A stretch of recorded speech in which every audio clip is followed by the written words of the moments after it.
Fellas, you know Degree Cool Rush deodorant, right? Well, last year they changed the formula, and guys were mad about it. One dude even started a petition. So guess what? Degree heard us, admitted they messed up, and brought the original Cool Rush scent back exactly how it was. And it's in Walmart, Target, and other stores now for under $4. So grab some and remember why its cool, crisp, and fresh scent made it the #1 men's antiperspirant for the last decade. Degree Cool Rush is back, and it smells like victory for all of us. Your snacking routine can get a little dull. Time for an Oikos remix. Like a crunchy storm of sea salt praline pretzels, dark chocolate, and butter toffee, showering down into a smooth, creamy yogurt. Enjoy 3 Oikos remix varieties with epic mix-ins and 11 grams of complete protein per 4.5-ounce serving. See remixyogurt.com.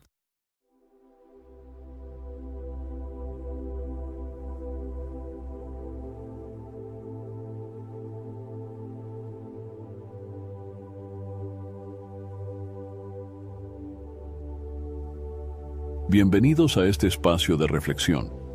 Hoy exploraremos una de las declaraciones más desafiantes que encontramos en los Evangelios, cuando Jesús afirma: «Es más fácil que un camello pase por el ojo de una aguja que el que un rico entre en el reino de Dios».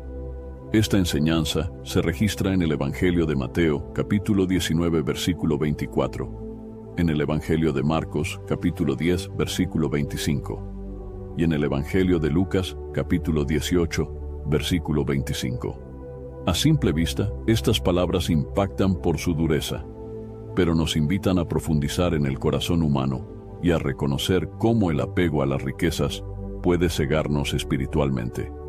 A lo largo de este video, nos sumergiremos en el contexto bíblico para comprender por qué Jesús utilizó esta comparación tan intensa. No se trata solamente de bienes materiales, sino de cualquier obstáculo que nos impida rendirnos completamente a Dios. Nuestro deseo es que te sientas retado a examinar tu vida y preparado para lo que viene, recordando que en el camino de la fe, todo es posible con la ayuda y la gracia de nuestro Señor. En la época en que Jesús pronunció la frase, «Es más fácil que un camello pase por el ojo de una aguja que el que un rico entre en el reino de Dios», existía un trasfondo cultural y religioso muy particular que vale la pena explorar con detenimiento. Para entender mejor el impacto de esta declaración, debemos remontarnos a las costumbres y creencias que rodeaban a los judíos del primer siglo de nuestra era, especialmente en la región de Palestina, donde la predicación de Jesús tuvo lugar. A continuación, describiremos cómo se concebía la riqueza, qué significado se le atribuía a la prosperidad y por qué la enseñanza de Jesús confrontó de manera tan directa las expectativas de la sociedad. El pueblo de Israel, a lo largo de muchos siglos, había interpretado la prosperidad y la abundancia de bienes materiales como uno de los signos más evidentes de la bendición divina. Cuando se leían las escrituras del Antiguo Testamento, se destacaban las promesas de Dios relativas a la prosperidad material asociada a la fidelidad de su pueblo. Un ejemplo de ello se encuentra en Deuteronomio capítulo 28, donde se menciona cómo la obediencia a los mandamientos traería bendiciones en el campo, la ciudad y en todos los aspectos de la vida. Esta relación entre obediencia y bienestar terrenal contribuyó a reforzar la idea de que la riqueza era a menudo una prueba tangible de la gracia divina sobre una persona o familia. Ahora bien, cuando Jesús irrumpe con su mensaje, el contexto histórico de Palestina bajo el Imperio Romano también ejercía una influencia significativa en la manera en que se comprendía la riqueza y el poder. El dominio romano no solo imponía impuestos exigentes, sino que además promovía desigualdades sociales marcadas. Había un grupo reducido de familias con gran fortuna y al mismo tiempo muchas personas que vivían en situaciones de precariedad extrema. La tensión entre la élite minoritaria y la población empobrecida era cada vez más evidente, y en ese escenario los judíos esperaban la llegada del Mesías, que traería liberación y restauración al pueblo elegido. Dentro de este ambiente, las enseñanzas de Jesús resultaban a la vez atractivas y desconcertantes. Por un lado, anunciaba el reino de Dios, lo que generaba esperanza de un nuevo orden. Por otro lado, sus palabras desafiaban los supuestos más arraigados en la mentalidad colectiva. Cuando Jesús habló con el joven rico, en Mateo capítulo 19 versículos 16 al versículo 22, Marcos capítulo 10 versículos 17 al versículo 22, y Lucas capítulo 18 versículos 18 al versículo 23, quedó de manifiesto que poseer grandes bienes no garantizaba el favor divino ni una posición privilegiada ante Dios. En ese relato, la riqueza funcionó como un obstáculo para que el joven se entregara por completo al llamado de seguir al Maestro. Así, se ilustró la tensión entre la acumulación material y la obediencia radical a la voluntad divina. En la mentalidad judía de ese tiempo, quien gozaba de buena posición económica era considerado bendito y probablemente justo ante los ojos de Dios, aunque no existía una norma absoluta para todos los casos. Esto se reforzaba con ejemplos del Antiguo Testamento, como Abraham, Isaac y Jacob, quienes fueron bendecidos con abundancia. No obstante, Jesús dejó en claro que la verdadera riqueza no depende de la acumulación de bienes, sino de un corazón dispuesto a la generosidad y a la dependencia total de Dios. Precisamente esta idea contradecía la percepción extendida de que la prosperidad terrenal era el principal sello de la aprobación divina. Otro aspecto a considerar es la manera en que el pueblo de Israel, tras largos periodos de opresión y cautiverio, como lo vivido en Egipto durante varios siglos antes del Éxodo, o la cautividad en Babilonia, ansiaba una época de gloria restaurada en la que hubiese abundancia y paz. Las señales de prosperidad material eran vistas como un anticipo de esa restauración prometida. Pero cuando Jesús habló de tesoros en el cielo, registrado en Mateo capítulo 6 versículos 19 al 21, y al mismo tiempo alertó acerca del peligro de acumular riquezas sin pensar en la eternidad, muchos sintieron que las enseñanzas del Maestro ponían en jaque sus aspiraciones terrenales. Es fundamental también detenernos en el hecho de que, en los días de Jesús, los líderes religiosos ejercían gran influencia. Entre ellos destacaban los fariseos, algunos de los cuales eran conocidos por una estricta observancia de la ley, pero también por ostentar ciertos privilegios socioeconómicos. En Lucas capítulo 16, versículo 14, se menciona que los fariseos eran amantes del dinero, y esto generaba contradicción cuando pretendían modelar la piedad y la justicia. La advertencia de Jesús acerca de la imposibilidad de servir a Dios y a las riquezas, Mateo capítulo 6 versículo 24, confrontaba directamente esa actitud. De tal forma, el episodio que involucra la imagen del camello y el ojo de la aguja se inscribe en una corriente de enseñanza que cuestionaba la seguridad falsa que podían ofrecer los bienes materiales. Por otra parte, el ojo de la aguja ha suscitado diversas interpretaciones a lo largo de la historia. Algunos estudiosos señalan que podría tratarse de una expresión proverbial para enfatizar lo inalcanzable de la hazaña, mientras que otros sugieren la existencia de una pequeña puerta en las murallas de las ciudades llamada la aguja, por la cual era muy difícil que un camello pasara si no se le quitaba toda la carga y se arrodillaba. Sin importar la hipótesis que se tome, el sentido es claro. La dificultad extrema de que un corazón, aferrado a los bienes, entre en la dimensión plena del reino de Dios. No se trataba de condenar la riqueza en sí misma, pues la Escritura muestra a siervos fieles de Dios que fueron prósperos, como Job, quien luego de pasar por duras pruebas recuperó sus posesiones. Más bien, la cuestión gira en torno al apego del corazón, la actitud de soberbia y autosuficiencia que las riquezas pueden generar en el ser humano. Jesús enfatizó que, para los hombres, Es imposible salvarse por sus propios méritos. Marcos capítulo 10, versículo 27. Sin embargo, a la luz de la gracia divina, nada es imposible. Por esta razón, el Señor en reiteradas ocasiones subrayó la humildad y la obediencia como claves para vivir según los principios del reino. Al mencionar la imposibilidad humana, Jesús introdujo al mismo tiempo la posibilidad divina. Esa tensión entre la imposibilidad terrena y el poder de Dios crea el marco perfecto para comprender que la salvación no puede basarse en el estatus social, las posesiones ni los logros personales, sino en la fe y la entrega al Creador.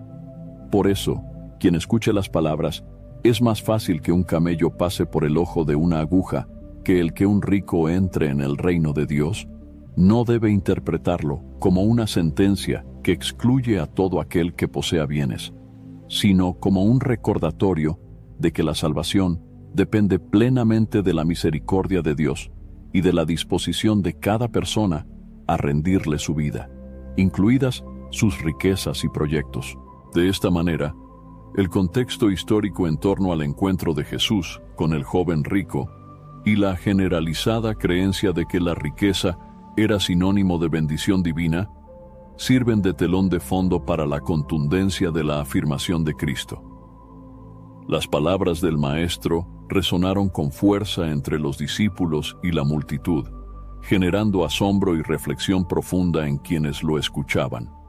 Esta declaración seguiría marcando la enseñanza cristiana a lo largo de los siglos, llamándonos a examinar nuestras prioridades y a buscar una relación genuina con Dios, libre de la esclavitud a la codicia o a cualquier otro ídolo que ocupe el lugar que solo pertenece al Señor. Este recorrido histórico y cultural nos muestra el poderoso impacto que las palabras de Jesús tuvieron en su entorno.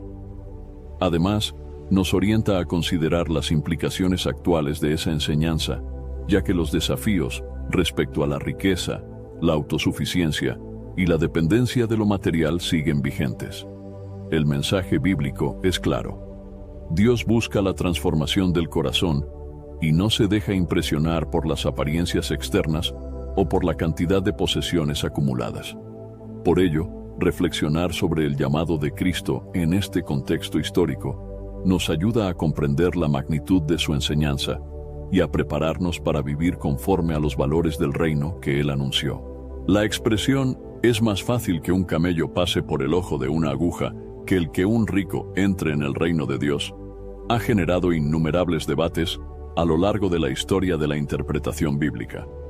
Se encuentra registrada en Mateo capítulo 19, versículo 24, Marcos capítulo 10, versículo 25 y Lucas capítulo 18, versículo 25. El interés por esta frase surge principalmente porque el contraste entre un camello y el ojo de una aguja es muy drástico, y a primera vista sugiere algo imposible de lograr.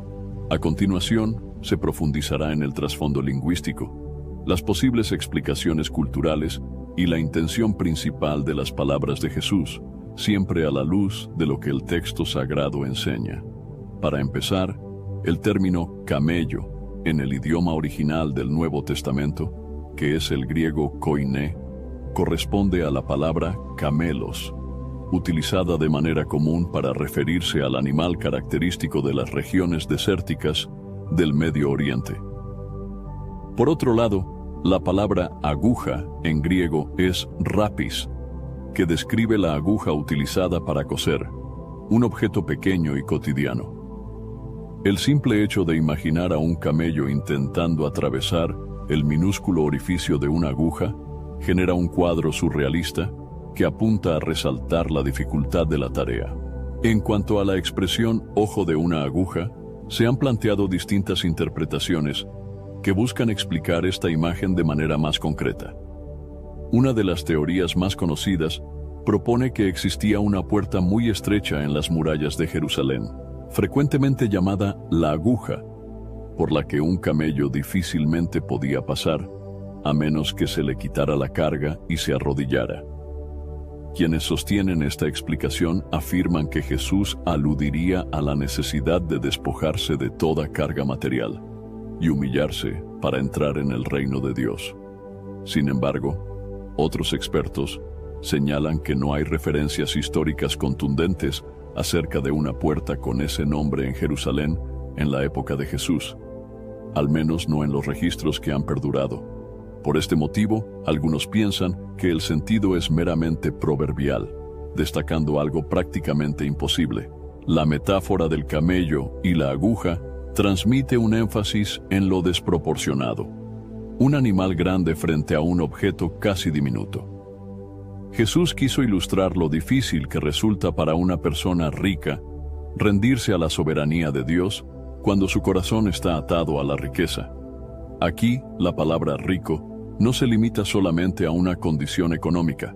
Más bien, puede extenderse a cualquiera que ponga sus seguridades en algo distinto a la voluntad divina. El camello representa la magnitud de aquellos apegos que se acumulan en el corazón humano, mientras que el ojo de la aguja simboliza la estrechez de un camino que solo puede recorrerse con la ayuda del Señor.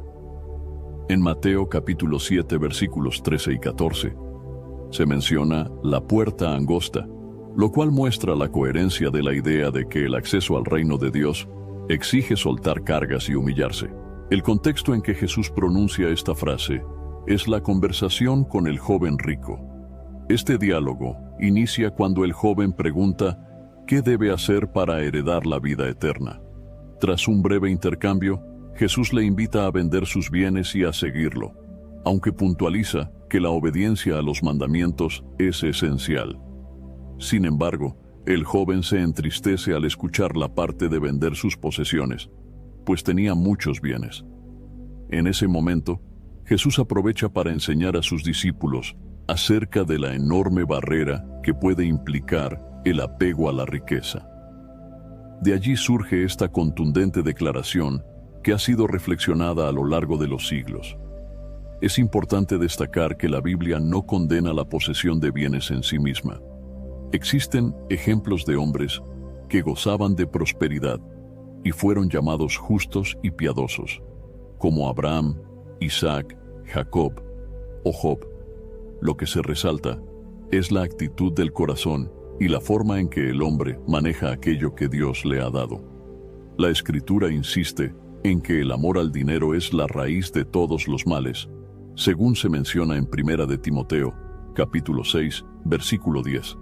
Por tanto, si un individuo coloca su confianza y seguridad en las posesiones terrenales, es posible que su corazón se endurezca frente al llamado divino y se vuelva incapaz de entrar por esa puerta estrecha que simboliza la obediencia, la humildad y la rendición total ante Dios. Al considerar la hipérbole contenida en la frase, muchos han sentido cierta perplexidad, preguntándose si acaso Jesús excluía de manera categórica a todo el que posee bienes. Su intención no radica en condenar la prosperidad, sino en alertar sobre la dificultad de desprenderse de lo que uno considera parte fundamental de su identidad y seguridad. La metáfora del camello atravesando el ojo de la aguja apunta a la imposibilidad humana de salvarse por esfuerzo propio, resaltando la dependencia que debemos tener de la gracia de Dios. Cuando los discípulos, llenos de asombro, le preguntan a Jesús, ¿quién podrá pues salvarse? Él responde, para los hombres esto es imposible, mas para Dios todo es posible. Estas palabras se encuentran en Mateo capítulo 19 versículos 25 y 26, confirmando que la intervención divina hace factible lo que parece inalcanzable. El mensaje central se vuelve claro. El reino de Dios es incompatible con la confianza en las riquezas como medio de salvación o fuente principal de estabilidad. Una persona que pone su corazón en acumular bienes, en ascender socialmente a cualquier precio, o en el afán de seguridad terrenal, difícilmente reconocerá su verdadera necesidad espiritual de redención y dependencia de Dios. Por eso, Jesús utiliza esta imagen contundente para subrayar que la salvación no está sujeta a los logros materiales. sino a la fe y al arrepentimiento genuinos. Otra perspectiva interesante es la relación entre este episodio y la exhortación de Jesús a acumular tesoros en el cielo y no en la tierra. En Mateo capítulo 6 versículos 19 al 21, el maestro advierte que las riquezas terrenales pueden ser destruidas por la polilla o robadas por ladrones, mientras que los tesoros celestiales permanecen incorruptibles. El contraste subraya que los bienes materiales carecen de valor eterno cuando se les compara con la vida que Dios ofrece. Esta enseñanza se alinea con lo expresado por Jesús al joven rico, destacando la insensatez de depender de lo perecedero. El camello, en la cultura del Medio Oriente, era una de las bestias de carga más importantes para el transporte de mercancías y personas. Su tamaño, su joroba distintiva y su capacidad para resistir largas jornadas en el desierto lo hacían un símbolo de fortaleza, resistencia y, en ciertos casos, abundancia. El ojo de la aguja, por otro lado, es la diminuta abertura por la que se pasa el hilo para coser. Sometimes creating an ad campaign can feel like you're talking on mute. Hello? Can you guys hear me? But advertising on Spotify can help your business turn up the volume. Our easy-to-use Ads Manager lets you create new audio ads from scratch or repurpose existing video assets. We'll deliver your ad to an engaged audience that is ready to hear and see your message. It's that simple. Learn more at ads.spotify.com. So good, so good, so good. Get ready, cause Clear the Rack is on at your Nordstrom Rack store. Now through Monday, find incredible deals on Wear Now styles. On sale for even less at Nordstrom Rack. Take an extra 25% off red tag clearance throughout the store from brands like Free People, Steve Madden, Vince, and more. All sales final. The best stuff goes fast. So shop this sale at Nordstrom Rack today. Please see NordstromRack.com or ask a store associate for details. By the time I hit my 50s, I'd learned a few things, like how family is precious. Work can always wait. And 99% of people over 50 already have the virus that causes shingles. Not everyone at risk will develop it, but I did. The painful, blistering rash disrupted my life for weeks. Don't learn about your shingles risk the hard way. Talk to your doctor or pharmacist today. Sponsored by GSK. Custom window treatments are a small upgrade that have a big impact. No better time to shop than now at Blinds.com's Memorial Day Mega Sale. Blinds.com invented a better way to shop for window treatments, completely online with upfront pricing, no showroom markups, no salespeople in your home. Choose from classic shutters to outdoor shades and more, all backed by our 100% satisfaction guarantee. Shop Blinds.com's Memorial Day Mega Sale now. Save up to 50% site-wide, plus a free measure. Rules and restrictions may apply.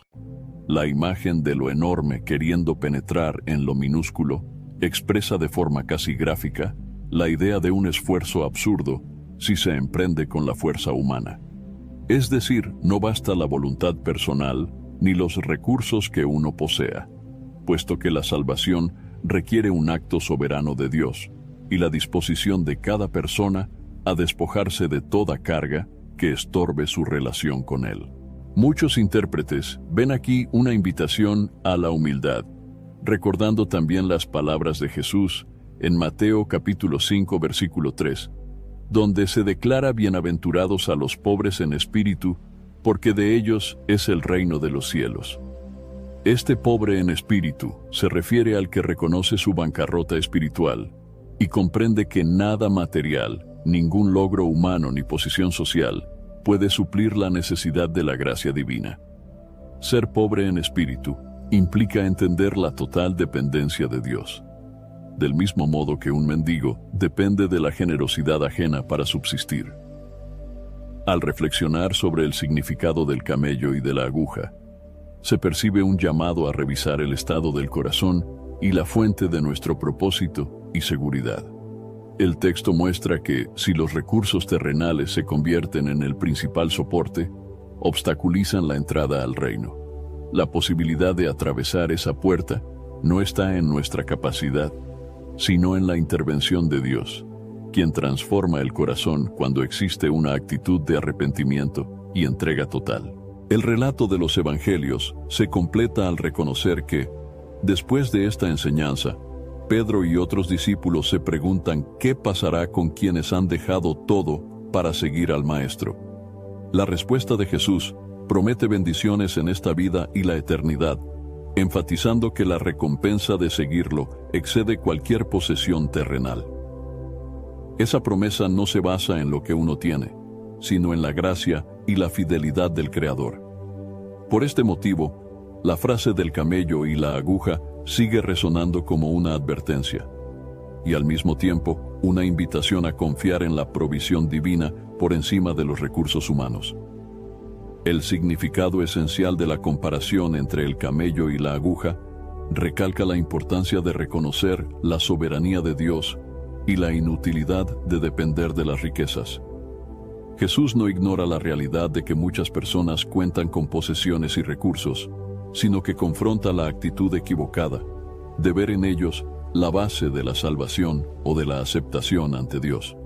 Así, todo aquel que anhela participar del reino debe examinar si su corazón está cargado de autosuficiencia, o si, por el contrario, está dispuesto a despojarse de toda atadura para someterse al señorío de Cristo, recordando que solo mediante la gracia de Dios, aquello que parece imposible se vuelve posible. El ser humano siempre ha estado expuesto a la tentación de aferrarse a lo que posee. Desde la primera vez que la Escritura describe el surgimiento de la codicia en el corazón, queda en evidencia que la tendencia a valorar más lo material que la voluntad de Dios puede llevar a la ruina espiritual. El tema del apego a las riquezas aparece en numerosos pasajes, y su relevancia no ha disminuido con el paso de los siglos. En este punto, la Biblia advierte que el verdadero peligro no radica en los bienes en sí, sino en la actitud interior que hace del dinero, las propiedades o el prestigio una especie de ídolo que ocupa el lugar que solo corresponde a Dios. En 1 de Timoteo, capítulo 6, versículo 10, se declara que el amor al dinero es raíz de todos los males. Esta expresión deja claro que el problema no es el dinero como objeto, sino el apego desmedido que se le otorga. Muchas personas, al sentir que tienen recursos abundantes, caen en la trampa de creer que están seguras ante cualquier circunstancia. Con frecuencia, esta falsa sensación de seguridad alimenta la soberbia y la autosuficiencia, impulsando a dejar a un lado la búsqueda sincera de la voluntad divina. De este modo, el apego material se convierte en un estorbo para la vida espiritual, puesto que aleja al individuo de la dependencia y confianza que debería depositar en el Creador. Las palabras de Jesús, dirigidas al joven rico, ilustran con claridad este punto. Dicho relato, que se encuentra en Mateo capítulo 19, versículos 16 al 22, en Marcos capítulo 10, versículos 17 al 22, y en Lucas capítulo 18, versículos 18 al 23, muestra a un hombre que, pese a haber cumplido los mandamientos desde su juventud, no estuvo dispuesto a deshacerse de sus posesiones para seguir al Maestro. Jesús conocía su corazón y señaló el verdadero obstáculo que le impedía rendir su vida por completo: el amor a sus bienes. El joven, al verse confrontado con la idea de renunciar a sus posesiones, experimentó tristeza y optó por alejarse, evidenciando que su apego era más fuerte que su deseo de obedecer. La Escritura también presenta otras historias que revelan hasta qué punto la búsqueda de lo material puede desviar la mirada del propósito divino. En Josué, capítulo 7, se relata la historia de Acán, un hombre que transgredió la instrucción dada por Dios al tomar despojos de Jericó y esconderlos en su tienda. El resultado fue la derrota del pueblo de Israel en la batalla de Jai y la sentencia sobre la familia de Acán. Este episodio muestra cómo la codicia, alimentada por el afán de poseer más, puede generar graves consecuencias y traer sufrimiento a otros. El pueblo de Israel aprendió a costa de ese error la importancia de acatar la palabra de Dios por encima de todo, incluyendo los deseos de riqueza. Otra parábola muy significativa en cuanto al peligro del apego material es la del rico insensato, descrita en Lucas capítulo 12 versículos 13 al 21. En ella, Jesús cuenta la historia de un hombre que experimenta una cosecha abundante y decide construir graneros más grandes para almacenar su producción, confiando en que así vivirá con tranquilidad durante muchos años. Sin embargo, esa misma noche, su vida es requerida y no tiene nada que presentar delante de Dios. El énfasis de la parábola es que, al confiar en la seguridad que otorgan los bienes, el hombre se olvida de la realidad de su dependencia total de la voluntad divina. No se plantea la posibilidad de compartir con quienes necesitan, sino que se centra en su propia satisfacción, lo cual conduce a una forma de egoísmo que no se alinea con los principios del reino de Dios. El apego a lo material puede manifestarse de diversas maneras, no necesariamente en personas con grandes fortunas. Muchas veces, incluso quienes poseen recursos limitados, pueden desarrollar una actitud de ansiosa acumulación o envidia hacia quienes disfrutan de mayor prosperidad. La Escritura enseña que la codicia puede arraigarse en cualquier corazón, generando pensamientos que distorsionan la verdadera prioridad del creyente, que es agradar a Dios y amar al prójimo. La humildad y la generosidad, por el contrario, se presentan como virtudes que evidencian la transformación interna operada por el Espíritu Santo. En Mateo, capítulo 6, versículos 19 al 21, Jesús invita a no acumular tesoros en la tierra, donde la polilla y el óxido destruyen, sino a amasar tesoros en el cielo, haciendo alusión a obras que tengan valor eterno. La insistencia en no depositar la confianza en los bienes terrenales obedece a que estos son pasajeros y pueden desvanecerse. Además, el texto hace hincapié en que donde esté vuestro tesoro, allí estará vuestro corazón. Esto nos lleva a reflexionar que el peligro real no es tener más o menos recursos, sino poner el corazón en algo transitorio, cuando en realidad hemos sido creados con un propósito eterno. El apego a lo material no solo afecta nuestra relación con Dios, sino que también nos vuelve menos sensibles a las necesidades de nuestro prójimo. En la Biblia se encuentran consejos prácticos sobre cómo administrar de manera sabia los bienes que Dios ha puesto en nuestras manos. Por ejemplo, la actitud de generosidad hacia los necesitados aparece en textos como Proverbios capítulo 19 versículo 17, que señala que dar al pobre equivale a prestar a Dios y que Él recompensará esa generosidad. Asimismo, Santiago capítulo 2 versículos 14 al 17 enfatiza la importancia de expresar la fe por medio de acciones concretas, como ayudar a quien carece de vestidos o alimentos. De esta manera, la Escritura muestra que la abundancia puede ser una oportunidad para bendecir a otros y honrar al Señor, en lugar de alimentar la soberbia o la autoconfianza. El apego material suele ir acompañado de la ansiedad por mantener y acrecentar las posesiones. En Mateo capítulo 6 versículos 25 al 34, Jesús invita a sus discípulos a no inquietarse por lo que han de comer o vestir, recordando que Dios cuida de las aves y viste a los lirios del campo con un esplendor que el mismo Salomón nunca pudo alcanzar. El argumento del maestro es que si Dios se ocupa de dar sustento a las criaturas de la naturaleza, ¿cuánto más se ocupará de sus hijos? Cuando una persona entiende esta verdad, puede soltar la carga de la ansiedad y reconocer que su vida no depende únicamente de lo que posee. Al hablar del peligro del apego material, no puede obviarse la sutilidad con que éste se infiltra en la mente y el corazón. Un individuo puede iniciar con un deseo legítimo de bienestar y terminar atrapado en un afán incesante por obtener más, sea dinero, propiedades o cualquier otro bien valioso.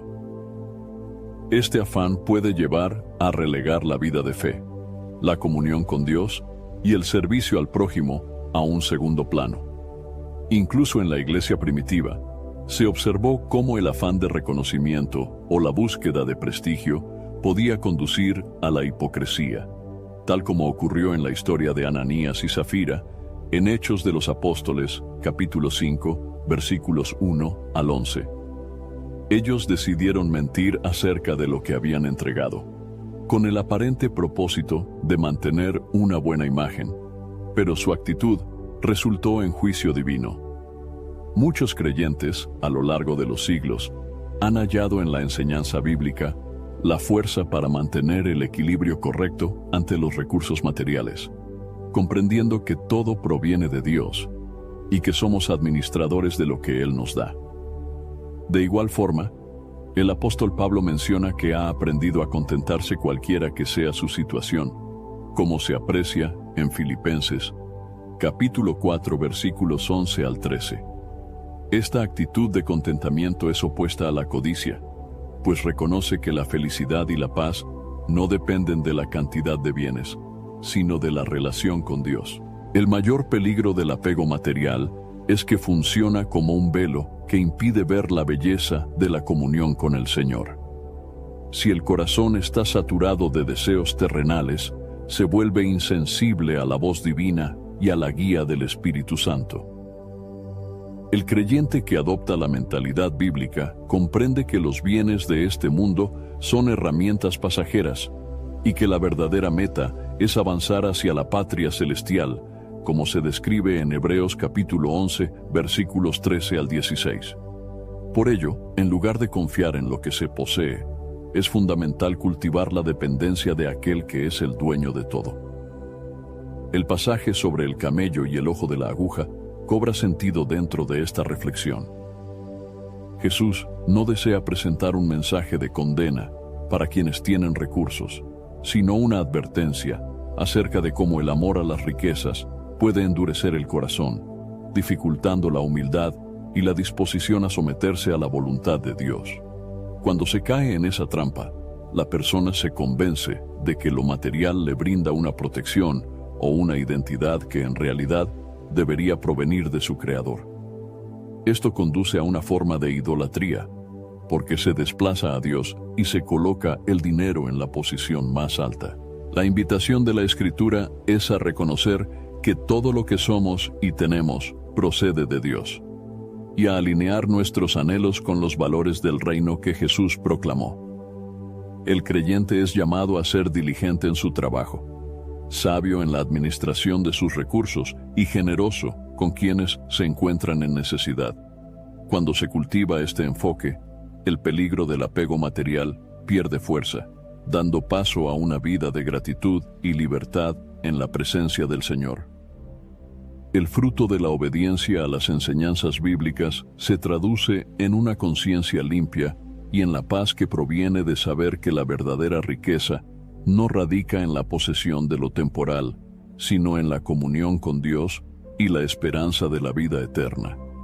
El mensaje de Jesús acerca de la riqueza y la pobreza abarca mucho más que la mera acumulación de bienes materiales.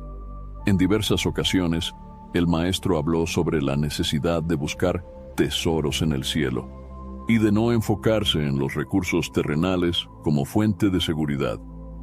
Esta idea contrasta con la creencia popular de que la prosperidad económica es un indicador inquebrantable de la bendición divina. Jesús vino a revelar que la auténtica riqueza no se mide en monedas o propiedades, sino en la intimidad con Dios, la obediencia a su palabra y la transformación interior que conduce a una vida plena. En Mateo capítulo 6, versículos 19 al 21, Jesús instruye a sus seguidores a no acumular tesoros en la tierra, donde la polilla y el óxido corroen, y donde los ladrones irrumpen y roban. En lugar de ello, les insta a almacenar tesoros en el cielo, haciendo hincapié en que donde se encuentre el tesoro, allí estará también el corazón. Este principio espiritual muestra que la verdadera riqueza consiste en aquello que no perece, como la comunión con Dios y las buenas obras que surgen de la fe. Cuando el creyente adopta esta perspectiva, comprende que nada terrenal puede compararse a la bendición de estar cerca del Creador. El valor que Jesús confiere a la dependencia de Dios contrasta con la autoconfianza basada en las posesiones, En Mateo capítulo 8, versículo 20, se menciona la respuesta de Jesús a un escriba que deseaba seguirlo a cualquier lugar. El maestro declara que las zorras tienen guaridas y las aves del cielo sus nidos, pero el Hijo del Hombre no tenía dónde recostar la cabeza. Con esta afirmación, muestra que su misión no se sostenía en comodidades terrenales, sino en el cumplimiento del propósito divino. Su vida era el reflejo de una entrega total al Padre, dejando en claro que la estabilidad verdadera no depende de casas o ingresos, sino de la comunión con el Creador. El apóstol Pablo, cuya vida transformada evidencia la centralidad de Cristo, enseña en Filipenses capítulo 4 versículos 11 al 13 que ha aprendido a estar satisfecho en toda situación, sea en la abundancia o en la escasez, puesto que todo lo puede en aquel que lo fortalece. Su testimonio muestra que la verdadera riqueza radica en la capacidad de confiar en Dios, independientemente de las circunstancias. Para Pablo, más valioso que cualquier ganancia material era el conocimiento de Cristo Jesús, según se lee en Filipenses capítulo 3, versículos 7 y 8. Esta misma actitud se repite en otros líderes de la iglesia primitiva, quienes comprendieron que la bendición más grande consistía en recibir la gracia divina y compartir el evangelio de salvación. Jesús presenta varias parábolas que reflejan esta visión. Una de las más impactantes es la del tesoro escondido en el campo, registrada en Mateo capítulo 13, versículo 44. El hombre que descubre ese tesoro vende todo lo que tiene para comprar el campo, sabiendo que el valor encontrado excede cualquier posesión anterior. De igual manera, la verdadera riqueza del reino de Dios es tan grande que renunciar a las cosas terrenales resulta insignificante en comparación con la satisfacción eterna que ofrece la salvación. Whatever the occasion, effortless elegance is right this way. Because Hilton brings you new ways to stay courtesy of the Nomad London. And it doesn't stop at award-winning dining in a space draped in velvet and illuminated by vintage chandeliers. No, this day goes beyond with unparalleled personalized service and attentive hospitality. Oh, and did we mention the Nomad London can be booked using your Hilton Honors points at Hilton.com? Hilton, for the stay. This episode is brought to you by Indeed. When your computer breaks, you don't wait for it to magically start working again. You fix the problem. So why wait to hire the people your company desperately needs? Use Indeed's sponsored jobs to hire top talent fast. And even better, you only pay for results. There's no need to wait. Speed up your hiring with a $75 sponsored job credit at Indeed.com/podcast. Terms and conditions apply. Ryan Reynolds here from Mint Mobile. I don't know if you knew this, but anyone can get the same premium wireless for $15 a month plan that I've been enjoying. It's not just for celebrities. So do like I did and have one of your assistants switch you to Mint Mobile today. I'm told it's super easy to do at mintmobile.com/switch. Upfront payment of $45 for 3-month plan, equivalent to $15 per month required. Intro rate first 3 months only, then full price plan options available. Taxes and fees extra. See full terms at mintmobile.com. Smartwater Alkaline with antioxidant. 9.5 plus pH, now in cans. Refreshing. Made for every way you move. Should I run a marathon? Let's start with finishing that water.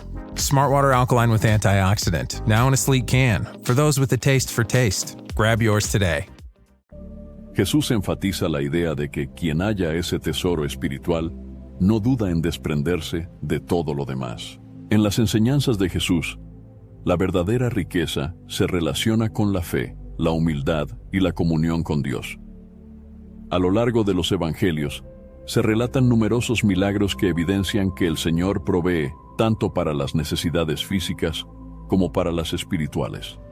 No obstante, en repetidas ocasiones, Jesús recalca que el mayor beneficio no radica en lo que se obtiene de manera temporal, sino en experimentar la presencia de Dios y la transformación que produce su palabra. Además, el mismo Señor habló a sus discípulos acerca de la urgencia de no vivir afanados por las cosas de este mundo, recordándoles que el Padre Celestial sabe lo que cada uno necesita antes de que se lo pidan, como consta en Mateo capítulo 6, versículos 25 al 32. Existen también momentos en los que Jesús muestra el contraste entre la generosidad nacida del corazón y la pompa de quienes solo buscan reconocimiento. Un ejemplo claro aparece en Lucas capítulo 21, versículos 1 al 4, cuando el maestro observa a los ricos echando sus ofrendas en el arca del templo, y luego a una viuda pobre depositando 2 moneditas de escaso valor. Jesús declara que esta mujer dio más que todos, pues ofreció todo cuanto tenía para vivir, mientras que los ricos aportaron de lo que les sobraba. Este suceso revela la manera en que el Señor mide la riqueza, no por la cantidad de recursos, sino por la disposición de entregar el corazón por completo. El acto de la viuda es considerado un tesoro celestial que sobrepasa las donaciones ostentosas. El enfoque de Jesús al hablar sobre la verdadera riqueza resalta la importancia de la generosidad y el servicio a los demás.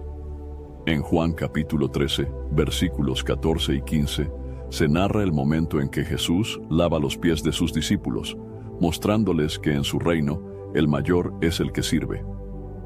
Esta actitud contrasta con la lógica del mundo, que suele engrandecer a los que acumulan. El Maestro, al mostrar que el servicio humilde es uno de los valores centrales del reino de Dios, redefine por completo el significado de la grandeza y la prosperidad.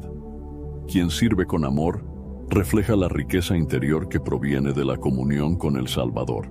Otro pasaje relevante se encuentra en el libro de los Hechos de los Apóstoles, capítulo 3, versículos 1 al 6, cuando Pedro y Juan suben al templo y se encuentran con un hombre cojo que pedía limosna en la puerta llamada La Hermosa. Ante la petición de dinero, Pedro responde que no tiene plata ni oro, pero ofrece algo mucho más valioso: la sanidad en el nombre de Jesucristo. Este episodio ilustra que el discípulo de Cristo, aunque carezca de abundancia monetaria, posee la verdadera riqueza, que es el poder del Espíritu Santo y la fe que obra milagros. El hombre lisiado recibe fuerzas en sus piernas, se pone en pie y glorifica a Dios, evidenciando que la bendición divina sobrepasa la esfera económica. La prosperidad bíblica, por tanto, no puede reducirse a una cuenta bancaria llena o a propiedades cuantiosas. La fe cristiana enseña que Dios puede bendecir a sus hijos con recursos cuando es su propósito, pero que la meta suprema es vivir una vida recta, llena de buenas obras y de amor al prójimo. El ejemplo de personajes como Abraham, David y Salomón demuestra que en determinados casos Dios otorga grandes bienes, pero siempre con la intención de cumplir un plan mayor.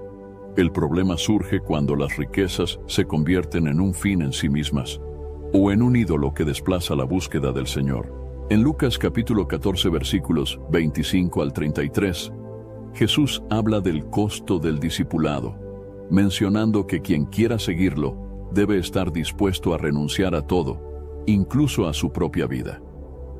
Esta renuncia no necesariamente implica quedar en la indigencia, sino reconocer que lo más valioso es la relación con Cristo y que cualquier bien terrenal ocupa un segundo lugar.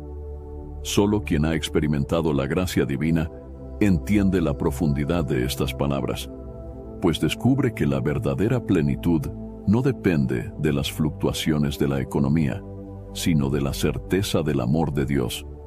La diferencia entre la riqueza mundana y la celestial se hace más evidente cuando se contemplan las promesas de la vida eterna.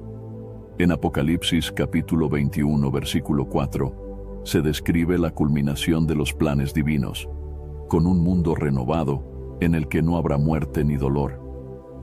El valor de la salvación se torna incalculable frente a las cifras monetarias, mientras que lo terrenal envejece, se deteriora o puede perderse en un instante. La esperanza eterna permanece firme como un ancla del alma, tal como sugiere Hebreos capítulo 6, versículo 19. El Señor revela su gracia y su poder al sostener a quienes confían en Él, mostrándoles que la paz interior y la fe sólida son bienes mucho más valiosos que cualquier fortuna. La vida y el mensaje de Jesús invitan a evaluar cuidadosamente qué tipo de riqueza se está persiguiendo. Cuando una persona se centra en incrementar sus posesiones sin buscar la voluntad de Dios, corre el riesgo de perder de vista el llamado a amar y servir. Quien, por el contrario, descubre la verdad del Evangelio y se rinde al Señor, comprende que la verdadera riqueza se define en la entrega, la generosidad y el compromiso con la palabra divina. De esta forma, no solo se experimenta el gozo de la comunión con Dios, sino que también se extiende la bendición a quienes rodean al creyente. El mejor ejemplo de la verdadera riqueza se encuentra en el mismo Hijo de Dios, quien, siendo dueño de todo por derecho, se despojó de su gloria para nacer en un humilde pesebre y dar su vida en la cruz, según Filipenses capítulo 2 versículos 6 al 8. Al resucitar, mostró que el poder de Dios trasciende todos los límites y que la victoria más grande es la redención del hombre.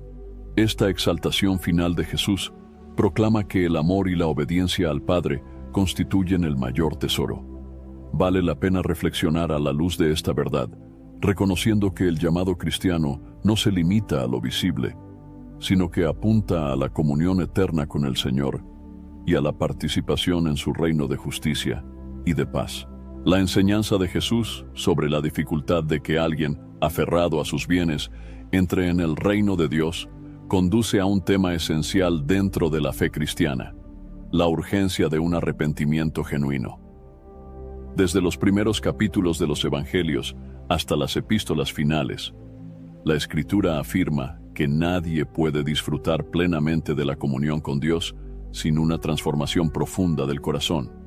El arrepentimiento no se limita a lamentar los errores, sino que implica un cambio radical de dirección, un alejamiento del pecado y una entrega total a la voluntad divina. Las palabras griegas traducidas como arrepentimiento en el Nuevo Testamento transmiten la idea de un cambio de mentalidad, de una conversión interior que abarca pensamientos, actitudes y acciones. En Hechos de los Apóstoles, capítulo 2, versículo 38, el apóstol Pedro, tras el descenso del Espíritu Santo en Pentecostés, exhorta a la multitud a que se arrepientan y se bauticen en el nombre de Jesucristo para el perdón de sus pecados. Esta declaración muestra que el arrepentimiento es el primer paso para recibir la gracia y comenzar una vida nueva. No se trata de un simple formalismo religioso, sino de abrir el corazón a la obra del Espíritu de Dios. Jesús mismo inició su ministerio proclamando: «Arrepentíos, porque el reino de los cielos se ha acercado», como indica Mateo capítulo 4, versículo 17. Con estas palabras, estableció la necesidad de reconocer la propia condición de pecado y la urgencia de volverse a Dios. A lo largo de los evangelios, el maestro subrayó que no basta con pertenecer a un determinado grupo religioso o cumplir ritos externos.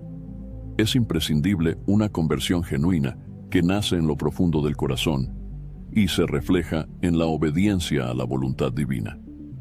De esta manera, el arrepentimiento va de la mano con la fe, ya que la persona se vuelve hacia el Creador para recibir perdón y ser regenerada.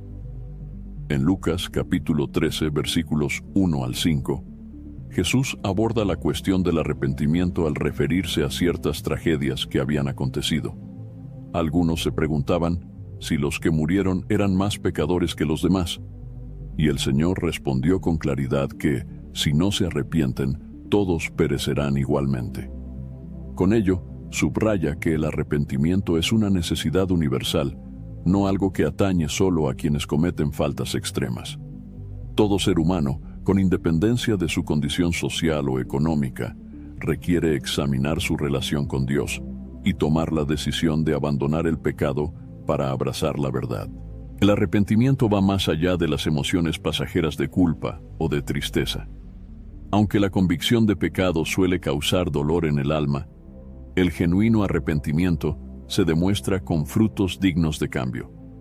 Juan el Bautista, en Mateo capítulo 3, versículo 8, Llama a la multitud a producir frutos que testifiquen la veracidad de su arrepentimiento. Esto implica que la persona transformada se aleja de las prácticas que Dios desaprueba y comienza a caminar en rectitud y amor hacia el prójimo. El fruto visible del arrepentimiento es la obediencia, la gratitud y la humildad ante la autoridad divina. En el contexto de la riqueza y la dificultad que ésta puede generar para entrar en el reino de Dios, el arrepentimiento se expresa en la forma de desprendimiento y generosidad. Un claro ejemplo lo encontramos en la historia de Zaqueo, relatada en Lucas capítulo 19, versículos 1 al 10. Este hombre, recaudador de impuestos y con fama de deshonestidad, experimenta un cambio radical al recibir a Jesús en su casa. Después del encuentro transformador, se compromete a dar la mitad de sus bienes a los pobres y a devolver cuadruplicado a quienes hubiese defraudado. Esa actitud demuestra que su arrepentimiento no se redujo a meras palabras, sino que afectó su comportamiento y la manera en que administraba sus recursos. El proceso de arrepentirse reconoce que el pecado es real y que las acciones humanas, si no son confrontadas y corregidas, acarrean consecuencias espirituales. Proverbios capítulo 28, versículo 13. Advierte que quien encubre su pecado no prosperará, pero el que lo confiesa y se aparta alcanzará misericordia. El arrepentimiento, por lo tanto, se vincula estrechamente con la confesión. El creyente que se humilla ante Dios, reconociendo que ha transgredido sus mandamientos, halla en la misericordia divina un refugio seguro para su alma. Primera de Juan, capítulo 1, versículo 9. Asegura que, si confesamos nuestros pecados, Dios es fiel y justo para perdonarlos y limpiarnos de toda maldad. Sin un sincero arrepentimiento, resulta difícil desprenderse de los ídolos del corazón, entre ellos, la confianza desmedida en las riquezas. Aquello que el hombre atesora por encima de Dios se convierte en un obstáculo que impide someterse a la soberanía del Creador. El joven rico, mencionado en los Evangelios, ejemplifica esa tensión.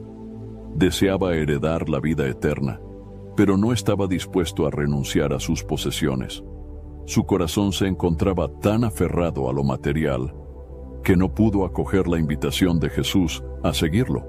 Esa falta de arrepentimiento lo llevó a marcharse con tristeza, perdiendo la oportunidad de experimentar la verdadera libertad. La Biblia señala que, después de la resurrección de Cristo, los apóstoles continuaron predicando el mensaje del arrepentimiento, conscientes de que sólo así el hombre puede reconciliarse con Dios. En Hechos de los Apóstoles, capítulo 3, versículo 19, Pedro exhorta a volverse a Dios para que se borren los pecados y vengan tiempos de refrigerio de su presencia. Esta invitación permanece vigente para cada generación, ya que la naturaleza humana no ha cambiado sustancialmente y la inclinación al pecado sigue presente. El arrepentimiento genuino supone reconocer la necesidad de la gracia divina y rendirse a ella de todo corazón. El creyente que asume la importancia de arrepentirse encuentra en la Escritura la promesa de una transformación completa. El profeta Ezequiel, capítulo 36, versículos 26 y 27, anticipa que Dios dará un nuevo corazón y un espíritu nuevo. Ese pasaje describe el acto soberano del Señor al remover el corazón de piedra y conceder un corazón de carne que responda a su palabra. El arrepentimiento prepara el camino para que esa promesa se cumpla, pues cuando el hombre se aparta de la autosuficiencia y del pecado, abre espacio para que el Espíritu Santo renueve su interior y lo guíe en obediencia. En el Nuevo Testamento, Santiago capítulo 4 versículos 7 al 10, insta a someterse a Dios, resistir al diablo, purificar los corazones y humillarse ante el Señor. Esta humillación va acompañada del compromiso de abandonar costumbres e inclinaciones que ofenden a Dios.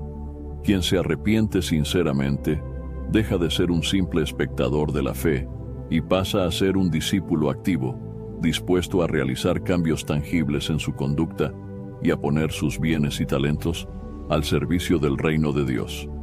De hecho, el acto de renunciar a lo que impide el crecimiento espiritual es parte inherente de la vida cristiana. La necesidad de arrepentirse resuena en todos los ámbitos de la existencia. No se limita a la reconciliación inicial con Dios, sino que se extiende a un proceso continuo de santificación. El creyente aprende, día a día, a escuchar la voz de Dios en su conciencia, a identificar áreas donde el pecado podría resurgir y a confesar sus faltas de manera honesta. De este modo, la gracia divina actúa constantemente, limpiando, restaurando y fortaleciendo al Hijo de Dios.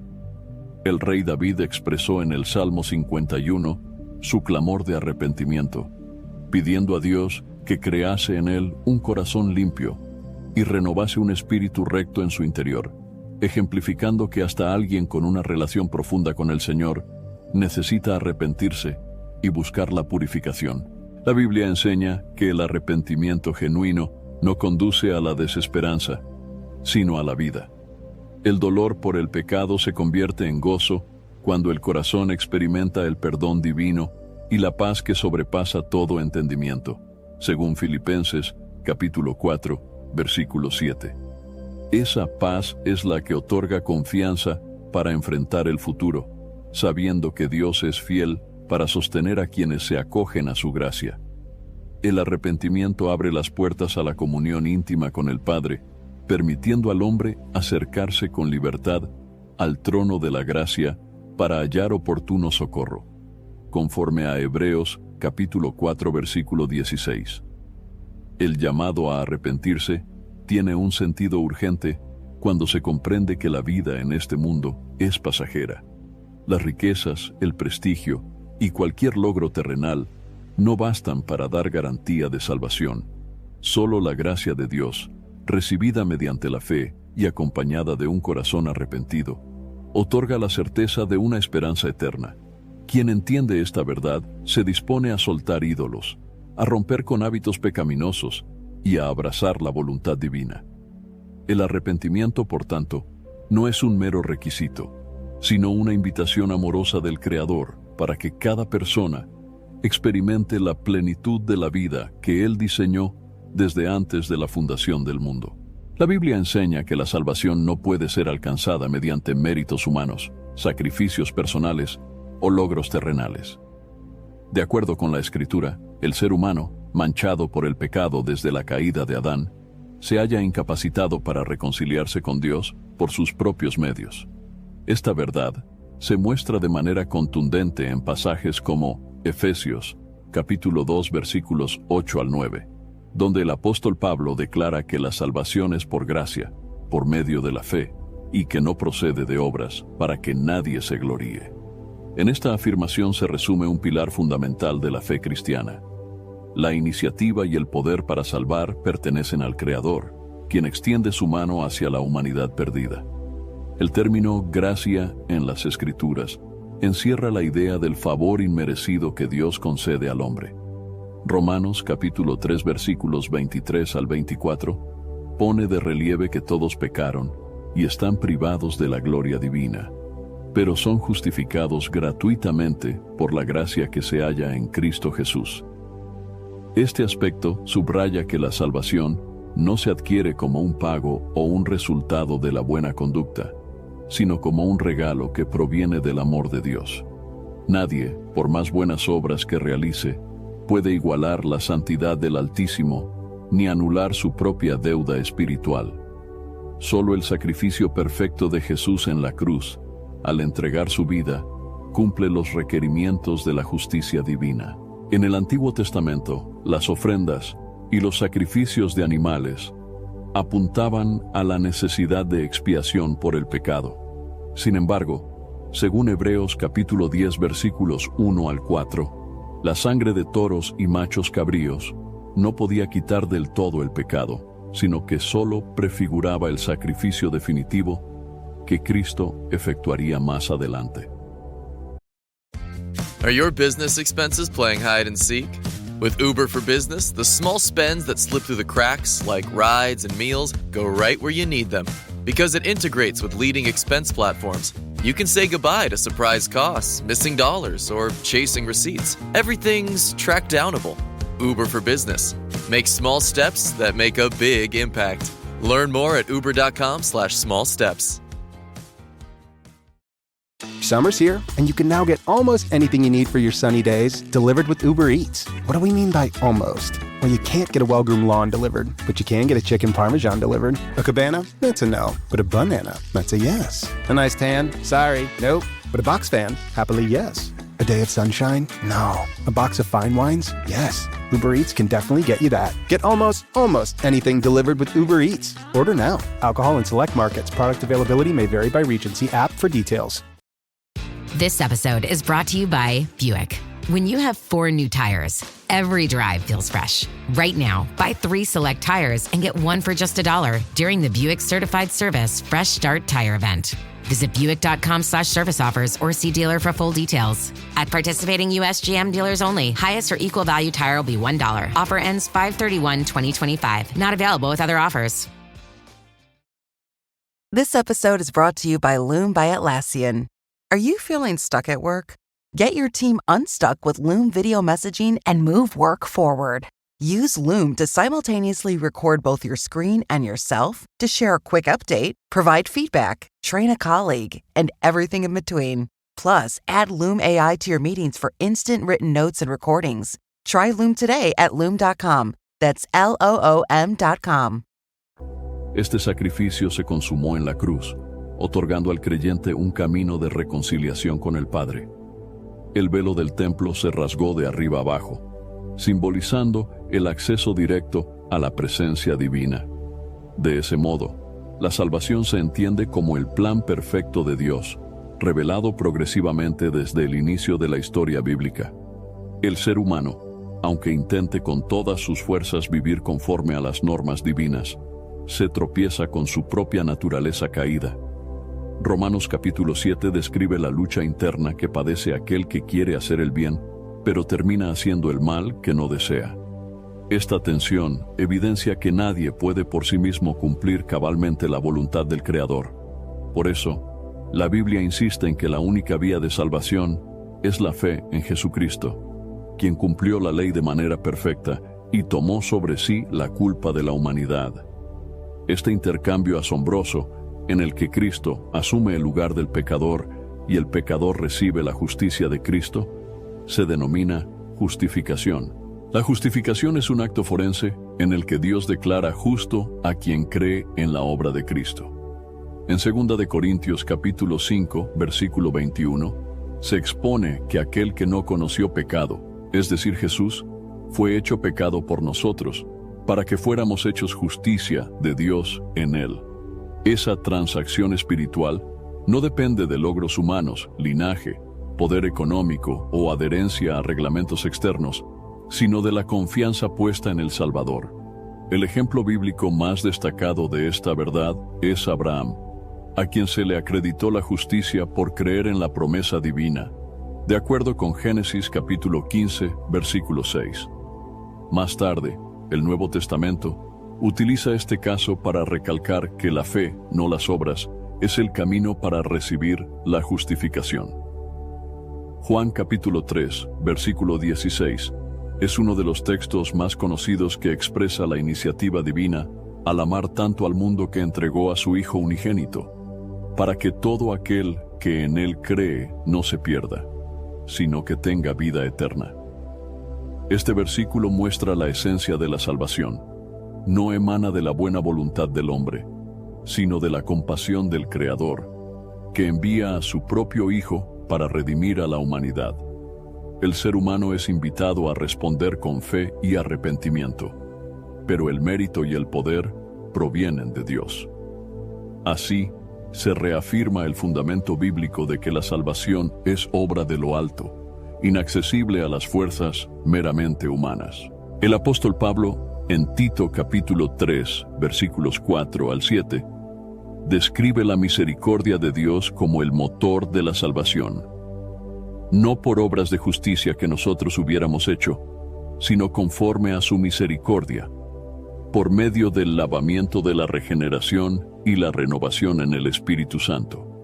De este modo, el creyente renace espiritualmente y se convierte en hijo de Dios, heredero de la promesa eterna. La regeneración, obra exclusiva del Espíritu, refuerza que no es el individuo quien se transforma a sí mismo, sino el Señor quien opera el cambio interno, lo cual da frutos visibles en la conducta. En el Antiguo Testamento se hallan múltiples profecías que anuncian la redención futura y la incapacidad humana de alcanzar la justicia por su propio esfuerzo. Isaías capítulo 53 describe al siervo sufriente que llevaría sobre sí las iniquidades de muchos, sufriendo el castigo que merecían. Ezequiel capítulo 36 versículos 26 y 27 señala que Dios planea quitar el corazón de piedra y dar uno de carne, poniendo su espíritu en las personas para que anden en sus estatutos. Desde estas declaraciones proféticas se entiende que la iniciativa proviene del Creador, quien rescata al hombre de su condición de caída. El reino de Dios, anunciado por Jesús, opera bajo principios muy distintos a los que rigen las sociedades humanas.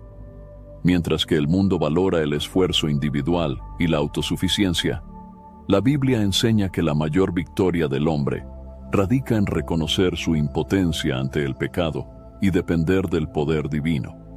De ahí que el Maestro haya afirmado en Mateo capítulo 19, versículo 26, que lo que es imposible para los hombres es posible para Dios. Aludiendo al ejemplo del camello y el ojo de la aguja, se resalta la incapacidad de quien confía en sus recursos para alcanzar la salvación. El Espíritu Santo interviene para quebrantar la soberbia humana y guiar al arrepentimiento. El Nuevo Testamento también muestra que, aunque las obras no son el medio para la salvación, sí son la evidencia de una fe auténtica. En Santiago capítulo 2 versículos 14 al 17, se advierte que la fe sin obras está muerta. Esto no contradice la doctrina de la gracia, sino que resalta que quien ha nacido de nuevo manifestará su transformación en acciones concretas de amor, justicia y servicio. No se trata de ganarse el favor de Dios, sino de testificar que se ha recibido. La salvación es gratuita, mas conlleva la responsabilidad de vivir conforme a los valores del reino. A lo largo de la historia de la Iglesia, surgieron movimientos que pretendían añadir requisitos humanos para la salvación o colocar énfasis excesivo en observancias exteriores. Sin embargo, el mensaje bíblico permanece firme. Solo la gracia puede rescatar al hombre de la condena y regenerarlo para la vida eterna. De igual forma, la Escritura señala que, si la salvación pudiera lograrse por méritos propios, el sacrificio de Cristo habría sido en vano. Gálatas capítulo 2 versículo 21 destaca que, si la justicia viniera por la ley, entonces el sacrificio de Jesús no sería necesario. Pero la realidad es que la carne humana está incapacitada para cumplir perfectamente la ley divina. La certeza de la salvación descansa en la persona de Cristo. Juan capítulo 10, versículos 27 al 29, recoge la promesa del Maestro de que nadie arrebatará sus ovejas de su mano. Este pasaje aporta consuelo al creyente al afirmar que la seguridad de la vida eterna depende de la fidelidad de Dios, no de la fragilidad humana. Aún así, el llamado a la perseverancia en la fe y en la obediencia se mantiene vigente, ya que la vida cristiana es un camino continuo de relación con el Señor. Las palabras de Jesús en Juan capítulo 14 versículo 6 son contundentes. Él es el camino, la verdad y la vida, y nadie llega al Padre sino por Él. Esta declaración excluye la posibilidad de salvación mediante otra fuente. Ni filosofías, ni religiosidades, ni costumbres culturales pueden suplir la obra redentora de Cristo. Por lo tanto, abrazar la fe en Jesús implica reconocerlo como el único mediador entre Dios y los hombres, según 1 de Timoteo capítulo 2, versículo 5. Quien de verdad comprende esta verdad, deposita toda su confianza en el Señor, abandonando cualquier intento de obtener méritos por sí mismo. El testimonio de aquellos que han experimentado la salvación en Cristo confirma que la paz y el gozo que produce la reconciliación con Dios no se comparan con lo que el mundo ofrece. El nuevo nacimiento, descrito por Jesús en Juan capítulo 3, al dialogar con Nicodemo, explica que se requiere un acto sobrenatural del Espíritu para que el corazón del hombre sea renovado y pueda ver el reino de Dios. Esta transformación no surge de la fuerza de voluntad humana, sino de la gracia operante del Creador. De ahí que la alabanza y la gratitud sean rasgos distintivos del creyente, quien reconoce a Dios como autor y consumador de su salvación. Cuando el hombre reconoce su bancarrota espiritual y clama a Dios, encuentra que la salvación ofrecida a través de Cristo no solo cubre sus pecados pasados, sino que lo introduce en una relación viva con el Padre. La comunión restaurada se consolida a través de la oración, el estudio de la palabra y la comunión con otros creyentes.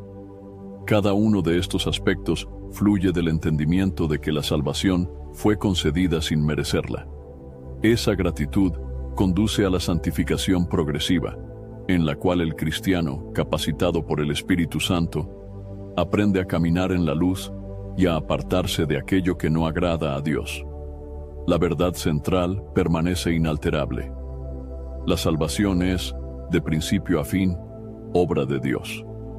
El hombre es llamado a responder, pero la iniciativa, el poder y la consumación pertenecen al Señor. Así, queda de manifiesto que las grandes barreras para entrar en el reino, como el apego a las riquezas o la autosuficiencia, solo pueden ser derribadas por la intervención divina. No hay otro camino ni otra fuente. Este entendimiento conduce a la humildad y a la adoración, reconociendo la grandeza y la misericordia del Dios que entregó a su propio Hijo para redimir a la humanidad pecadora.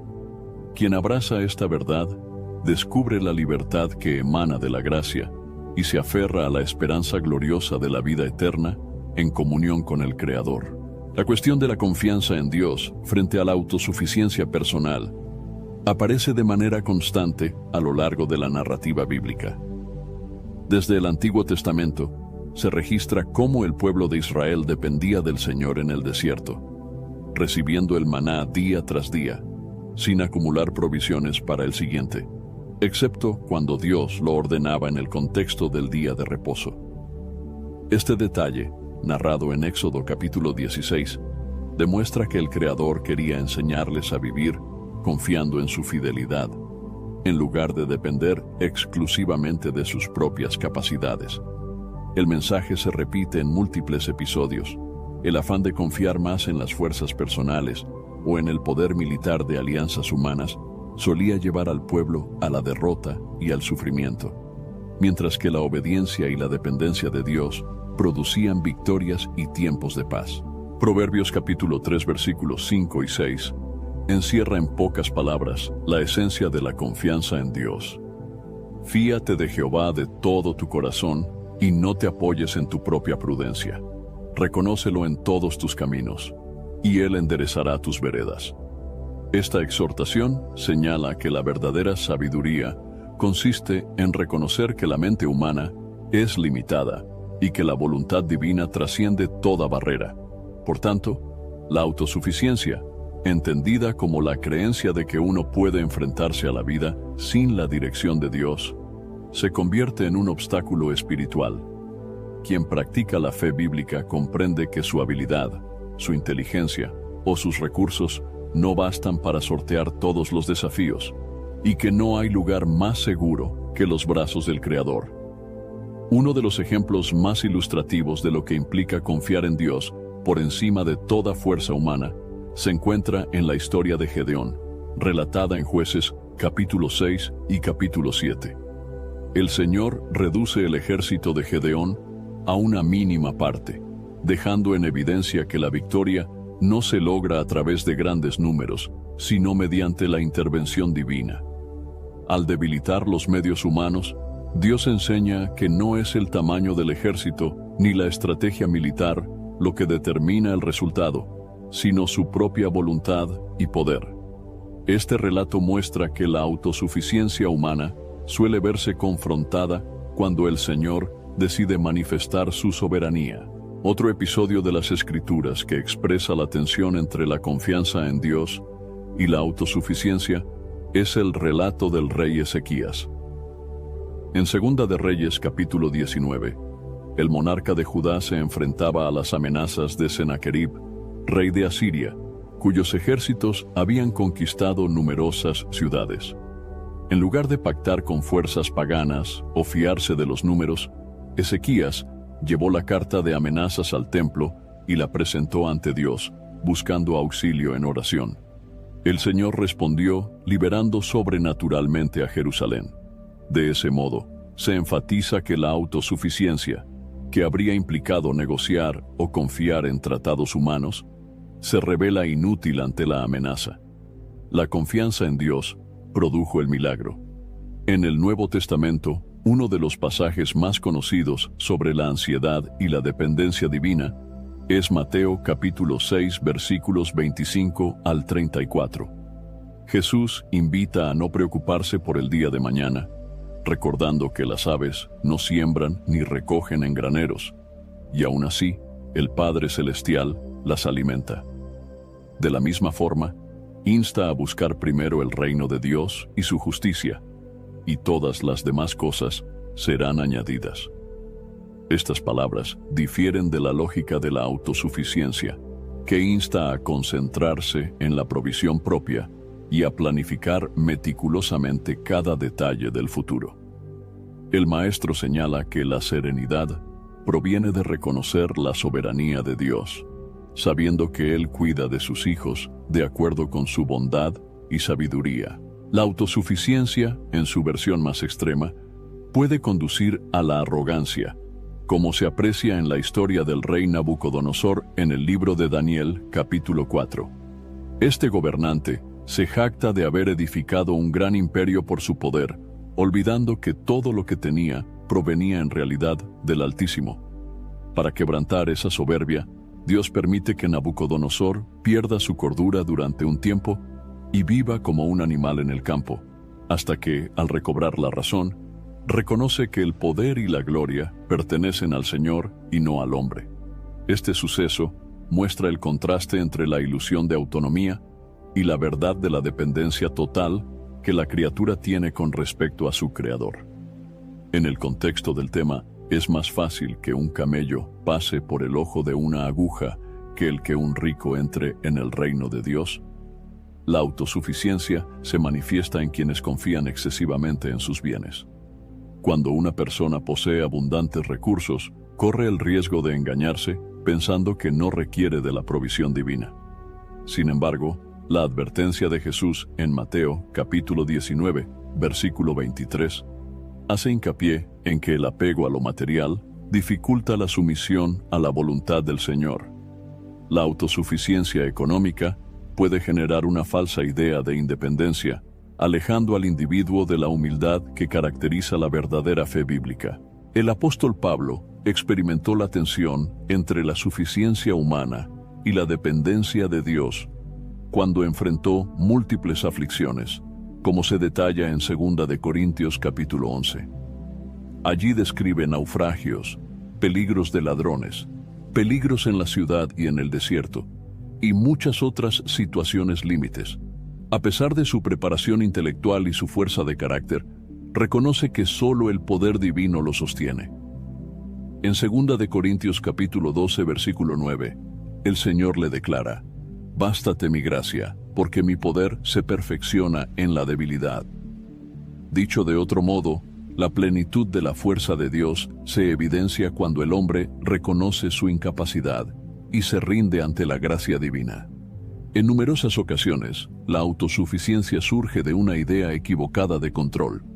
El ser humano, temeroso de la incertidumbre, busca aferrarse a lo que puede manejar, sean recursos económicos, conocimiento o habilidades, para no sentir vulnerabilidad. No obstante, la Escritura recalca que la verdadera paz procede de reconocer la soberanía del Creador, que gobierna el universo con amor y justicia. Salmo 127, versículo 1 señala que si el Señor no edifica la casa, en vano trabajan quienes la construyen. Y si el Señor no guarda la ciudad, en vano vela la guardia.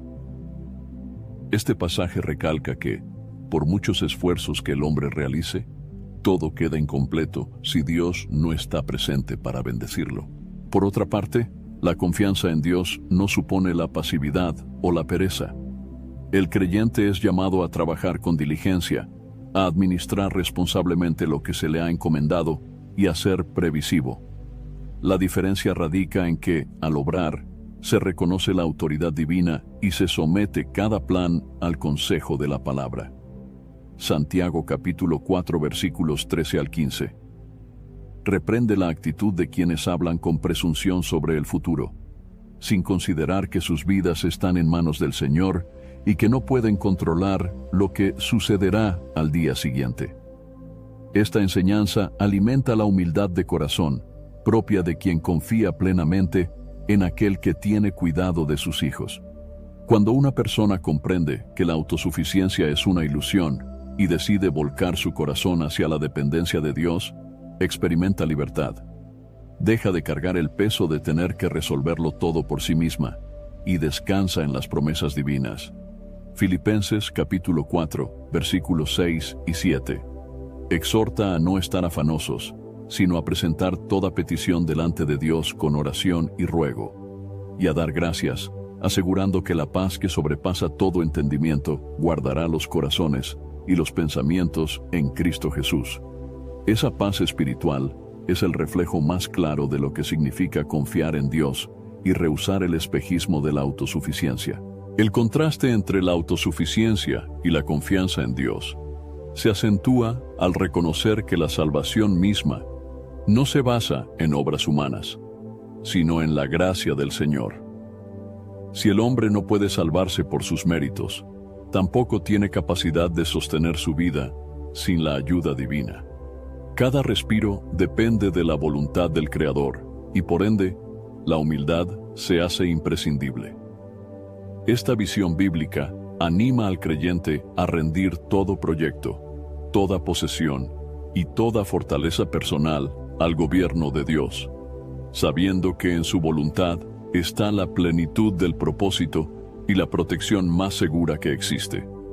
El ejemplo supremo de confianza total en el Padre se contempla en Jesús, quien, siendo el Hijo de Dios, vivió en completa dependencia. Al orar en el huerto de Getsemaní, según Mateo capítulo 26 versículo 39, el Maestro expresó: Padre mío, si es posible, pase de mí esta copa, pero no sea como yo quiero, sino como tú. Estas palabras, nacidas de la mayor humildad, muestran la disposición de rendir la voluntad propia ante la del Padre, incluso frente a la agonía que implicaría la cruz. Lejos de cualquier autosuficiencia, Jesús encarnó la perfecta confianza en la sabiduría y en el plan divino, dejando una lección eterna a quienes desean caminar en comunión con Dios. La Escritura presenta múltiples relatos de hombres y mujeres que ante el llamado de Dios renunciaron a posesiones, posiciones destacadas o privilegios para abrazar la voluntad divina y manifestar una fe genuina. Estos ejemplos de desprendimiento no siempre aluden a la pobreza material como un fin en sí mismo, sino a la disposición del corazón para priorizar el propósito de Dios por encima de toda ventaja terrenal. A lo largo de la historia bíblica, se confirma que esta renuncia, motivada por la obediencia y el amor al Creador, suele derivar en bendiciones espirituales y, en muchos casos, en la edificación de incontables personas. Uno de los primeros modelos de desprendimiento surge con Abraham. En Génesis capítulo 12, versículos 1 al 4, se relata cómo Dios le ordena dejar su tierra, su parentela y la casa de su padre para dirigirse hacia la tierra que él le mostraría. This episode is brought to you by Temptations Cat Treats. Your cat will come running for the perfectly irresistible Temptations Creamy Puree and Temptations Lickable Spoon Cat Treats. The best time to feed lickable cat treats to your cat is anytime. Feed by hand for a playful moment, in a bowl for a creamy treat, or as a topper to make mealtime fun. Visit TemptationsTreats.com to learn more. This episode is brought to you by Progressive Insurance. Do you ever find yourself playing the budgeting game? Well, with the Name Your Price tool from Progressive, you can find options that fit your budget and potentially lower your bills. Try it at Progressive.com. Progressive Casualty Insurance Company and Affiliates. Price and coverage match limited by state law. Not available in all states. Este patriarca no dudó en abandonar la seguridad de su entorno, confiando en la promesa divina.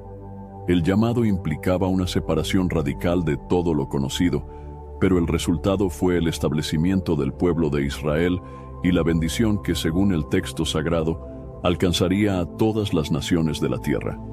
La historia de Abraham prueba que la fe verdadera se expresa en acciones concretas, incluso cuando implican sacrificar comodidad o estabilidad. Otro ejemplo notable de desprendimiento se halla en la vida de Moisés. Aunque nació en un contexto de opresión para su pueblo, creció en el palacio de Faraón, disfrutando de privilegios inigualables dentro de la corte egipcia. Sin embargo, Hebreos capítulo 11, versículos 24 al 26, indica que Moisés rechazó ser llamado hijo de la hija de Faraón y prefirió sufrir aflicción con el pueblo de Dios antes que gozar de los deleites temporales del pecado. Su decisión implicó renunciar a una vida de prestigio para identificarse con los oprimidos, obedeciendo así el llamado divino. Más adelante, guió al pueblo de Israel durante la liberación de la esclavitud egipcia y el peregrinaje en el desierto, demostrando que el desprendimiento conforme a la voluntad de Dios abre caminos de libertad y redención. En el Nuevo Testamento, un testimonio que revela el valor del desprendimiento es la respuesta de los primeros discípulos de Jesús. En Marcos capítulo 1 versículos 16 al 20 y en Lucas capítulo 5 versículos 1 al 11 se describe cómo Simón, llamado Pedro, Andrés, Jacobo y Juan, dejaron sus redes de pesca y su modo de sustento para seguir al Maestro. Estos hombres pasaron de la seguridad de un oficio estable a la incertidumbre de un camino nuevo, confiando únicamente en la guía del Señor. Con el tiempo, se convirtieron en testigos privilegiados de los milagros de Cristo y en columnas fundamentales de la Iglesia naciente. Su ejemplo ilustra el cambio radical que puede suponer la respuesta al llamado divino, priorizando la obra del reino por encima de proyectos personales. Otro caso se halla en el joven rico, descrito en los Evangelios de Mateo, capítulo 19, versículos 16 al 22, Marcos capítulo 10, versículos 17 al 22, y Lucas capítulo 18, versículos 18 al 23.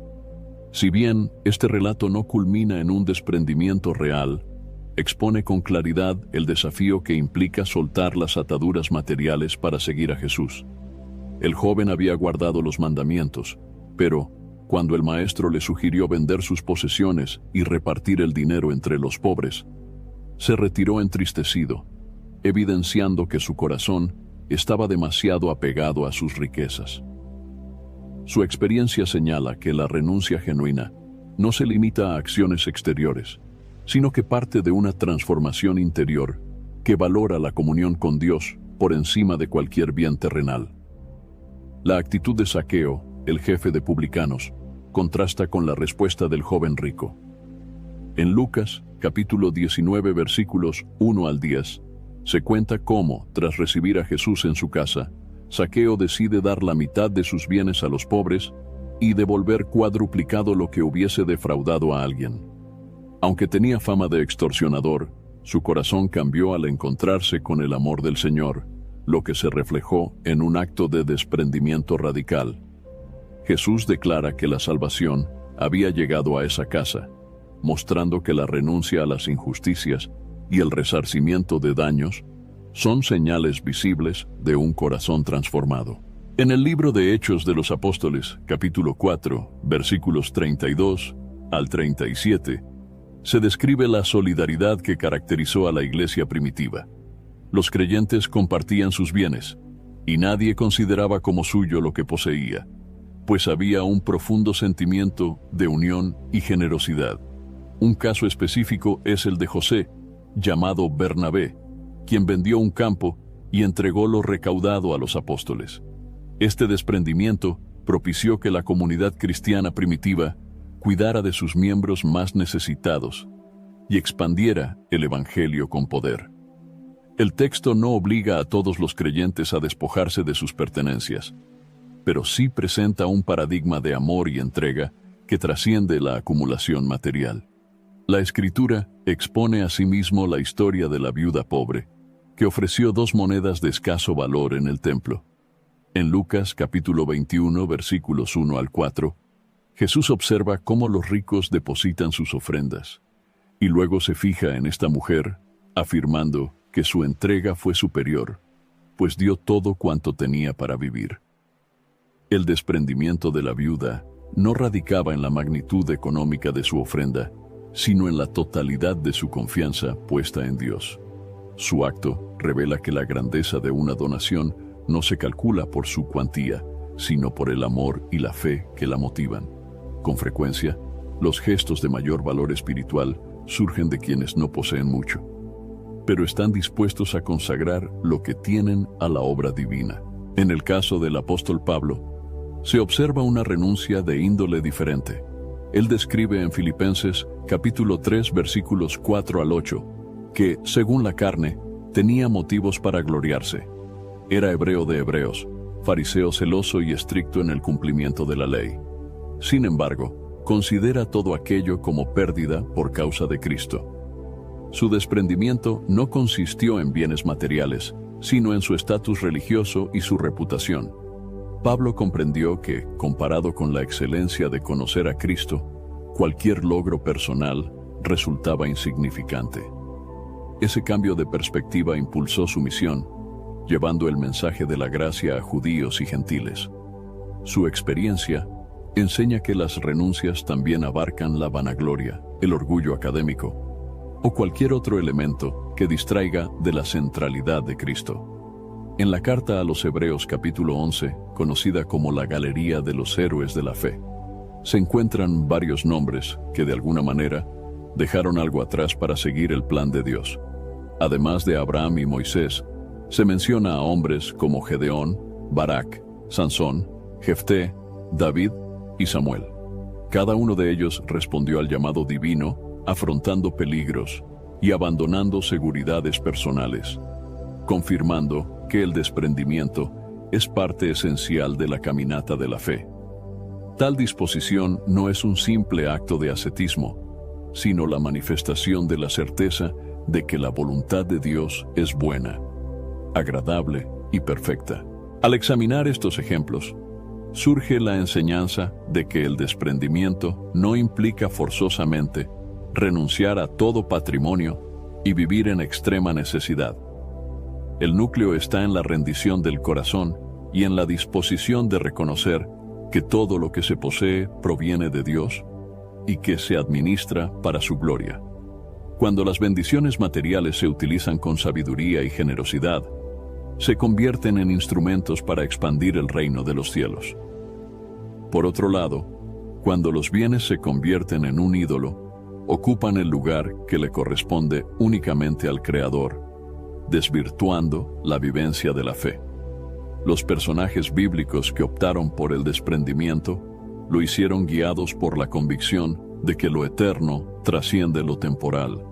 Su ejemplo cuestiona la tendencia humana a aferrarse a las seguridades inmediatas, mostrando que la verdadera libertad surge al soltar aquello que impide obedecer a Dios. En ocasiones, esto se traduce en compartir recursos con quienes están en necesidad.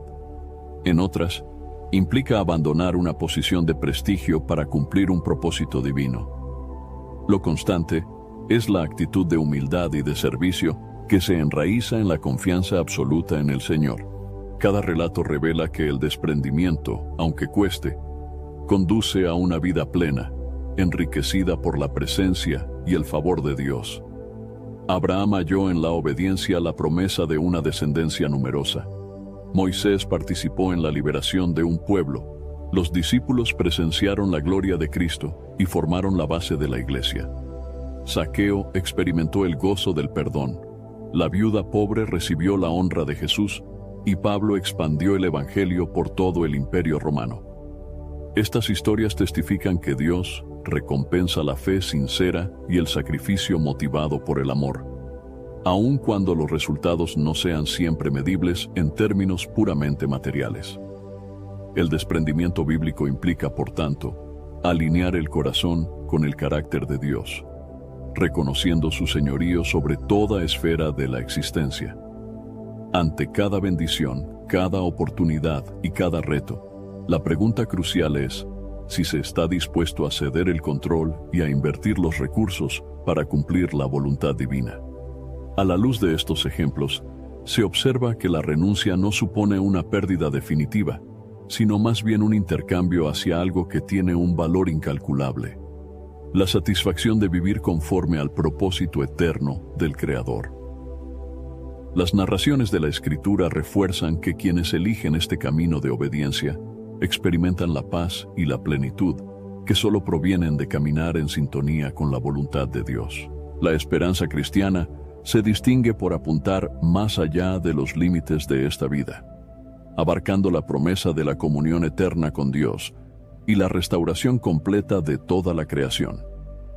A lo largo de la Biblia, se observa cómo el ser humano, sujeto a la fugacidad de la existencia terrenal, halla en las promesas divinas un ancla firme para el alma. Esta esperanza no está fundada en un ideal abstracto ni en proyecciones meramente humanas, sino en la persona de Jesucristo, quien tras su muerte en la cruz y su resurrección gloriosa, mostró el poder de Dios para vencer el pecado y la muerte. En ese acto definitivo se cimenta la expectativa de una vida que trasciende la corrupción de este mundo y se proyecta hacia la eternidad. El Antiguo Testamento presenta destellos de esta esperanza en los escritos de profetas y salmistas. El Salmo 16, versículo 10, expresa la convicción de que Dios no abandonará el alma del justo en el Seol, ni permitirá que su siervo fiel experimente la corrupción total. Aunque en su contexto inmediato refleje la confianza de David en la protección divina, su cumplimiento pleno se alcanza en Cristo, según lo declara el apóstol Pedro en Hechos de los Apóstoles, capítulo 2, versículos 25 al 28. Allí se ve que la resurrección del Señor es el fundamento de esa esperanza que David atisbaba de modo profético, asegurando que la muerte no tendría la última palabra sobre el ungido de Dios.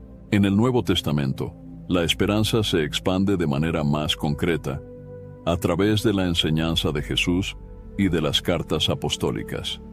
Primera de Pedro capítulo 1, versículo 3, menciona que Dios, según su gran misericordia, nos hizo renacer para una esperanza viva mediante la resurrección de Jesucristo.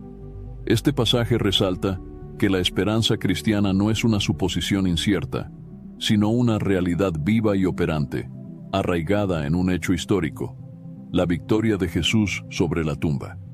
Si Cristo no hubiera resucitado, la fe quedaría reducida a un ideal religioso sin sustento real, como indica el apóstol Pablo en 1 Corintios capítulo 15, versículos 14 y 17, donde afirma que, sin resurrección, la predicación es vana y la fe inútil. Uno de los pilares que fortalecen esta esperanza es la promesa de la segunda venida de Cristo, descrita en pasajes como Juan capítulo 14, versículos 1 al 3, donde el Maestro declara que va a preparar morada para sus discípulos y regresará para llevarlos consigo. Hechos de los Apóstoles capítulo 1, versículos 9 al 11, confirma este mensaje, relatando que, tras ascender Jesús al cielo, 2 varones con vestiduras blancas aseguraron a los apóstoles que él volvería de la misma forma en que lo habían visto subir. De esta manera, la esperanza cristiana no solo mira hacia el pasado de la cruz y la tumba vacía, sino que se alza hacia el futuro, aguardando el cumplimiento de la promesa de la plena redención del pueblo de Dios. La expectativa de la redención total incluye la transformación de la creación entera. Romanos capítulo 8, versículos 19 al 23. Detalla cómo la creación gime a una, esperando la manifestación de los hijos de Dios, cuando será libertada de la esclavitud de corrupción. Este texto vislumbra un horizonte en el que el cosmos, hoy sujeto a desorden y muerte, será renovado, cumpliendo el proyecto original de Dios. Es una esperanza que trasciende los afanes humanos y se ancla en la soberanía divina, quien, desde Génesis capítulo 1, había declarado bueno todo lo que hizo. La regeneración de la creación se combina con la adopción plena de los creyentes, de modo que el cielo y la tierra restaurados sean el escenario de una comunión sin barreras con el Creador. En la visión que ofrece Apocalipsis, capítulo 21, versículos 1 al 4, se contempla un cielo nuevo y una tierra nueva, donde Dios enjugará toda lágrima de los ojos, y no habrá más muerte, ni llanto, ni clamor, ni dolor. Esta imagen poética y poderosa brinda consuelo a quienes enfrentan pruebas y sufrimientos, recordándoles que las penurias temporales no definen la última realidad de los hijos de Dios. Apunta a la consumación de la esperanza cristiana, que no se conforma con mejorar el orden actual, sino que anhela la plena instauración del reino de justicia y de paz anunciado por los profetas. En la vida cotidiana, la esperanza cristiana se expresa como un motor que impulsa al creyente a perseverar y a vivir en santidad. En 1 de Juan capítulo 3 versículos 2 y 3, se afirma que, cuando Cristo se manifieste, seremos semejantes a Él, porque le veremos tal como Él es, y quien tiene esta esperanza se purifica a sí mismo. Esto significa que la expectativa del retorno del Señor y de la transformación gloriosa motiva a rechazar el pecado y a cultivar una vida conforme al Evangelio. La esperanza no solo se dirige al futuro, sino que impacta el presente, produciendo un testimonio de paciencia, amor y fidelidad frente a los desafíos de la existencia terrenal. El sufrimiento y la adversidad, tan comunes en la historia humana, encuentran en la esperanza cristiana una perspectiva distinta a la desesperanza. Romanos capítulo 8, versículo 18, indica que los padecimientos del tiempo presente no son comparables con la gloria venidera que se manifestará en los hijos de Dios. Este pasaje no minimiza el dolor, sino que lo sitúa en el marco de un plan mayor en el que el Señor, con su poder, transformará toda aflicción en un bien eterno. En 2 de Corintios capítulo 4 versículos 17 y 18, Pablo subraya que esta leve tribulación momentánea produce un cada vez más excelente y eterno peso de gloria para los que miran las cosas que no se ven, pues lo que se ve es temporal, mas lo que no se ve es eterno. La esperanza cristiana también se traduce en el compromiso de proclamar el mensaje de salvación y de consuelo a otros. El deseo de que muchas más personas experimenten la gracia de Dios y alcancen la vida eterna motiva al creyente a ser embajador de la reconciliación, según 2 de Corintios, capítulo 5, versículos 18 al 20. Quien abriga la esperanza de la gloria futura, entiende que la voluntad de Dios es que todos procedan al arrepentimiento y conozcan la verdad, tal como se declara en 2 de Pedro, capítulo 3, versículo 9, y en 1 de Timoteo, capítulo 2, versículo 4. El Nuevo Testamento describe la esperanza como un ancla del alma, firme y segura, que penetra hasta lo más profundo de la presencia divina. Esta expresión aparece en Hebreos capítulo 6 versículos 18 al 20, evocando la imagen de un barco que, en medio de una tempestad, se sostiene por el ancla. La fe en la obra redentora de Cristo otorga estabilidad al creyente, incluso frente a las incertidumbres y los cambios del mundo. Gracias a esta fuerza interior, el discípulo de Jesús puede enfrentar persecuciones, tentaciones y momentos de debilidad, sabiendo que su vida está resguardada en las manos del Altísimo. La iglesia primitiva vivió esta esperanza de manera tan intensa que sus miembros eran reconocidos por su valentía y gozo en medio de las pruebas. Hechos de los Apóstoles narra cómo muchos cristianos soportaron cárcel, amenazas y hasta el martirio, sin renunciar a su fe. La serenidad con la que enfrentaron estas aflicciones se sustentaba en la convicción de que, más allá de la muerte, los aguardaba la victoria en Cristo. Ejemplos como el de Esteban, quien en su agonía vio los cielos abiertos, y a Jesús en pie a la diestra de Dios, según Hechos de los Apóstoles capítulo 7, versículos 54 al 60, ilustran el poder transformador de la esperanza que supera la misma muerte. La dinámica de la esperanza cristiana abarca la obra del Espíritu Santo en la vida del creyente. Romanos capítulo 15, versículo 13. Expresa el deseo de que el Dios de la esperanza llene de todo gozo y paz en el creer, para que abunde la esperanza por el poder del Espíritu Santo. El gozo y la paz no surgen de la negación de los problemas, sino de la certeza de que Dios es fiel a sus promesas. Aún en medio de la incertidumbre, el Espíritu actúa como consolador y guía, confirmando al corazón del Hijo de Dios que la victoria final ya ha sido asegurada en la cruz y en la resurrección. El concepto bíblico de esperanza no se reduce a un mero optimismo. Es una virtud teologal que reposa en la fidelidad del Creador.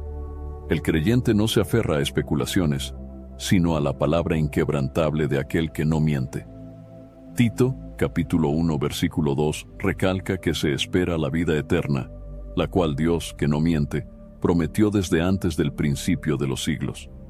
Esa promesa, ratificada y confirmada en Cristo, es la base sólida que sostiene a la Iglesia en cada generación, sin importar los cambios culturales o las dificultades históricas que se presenten.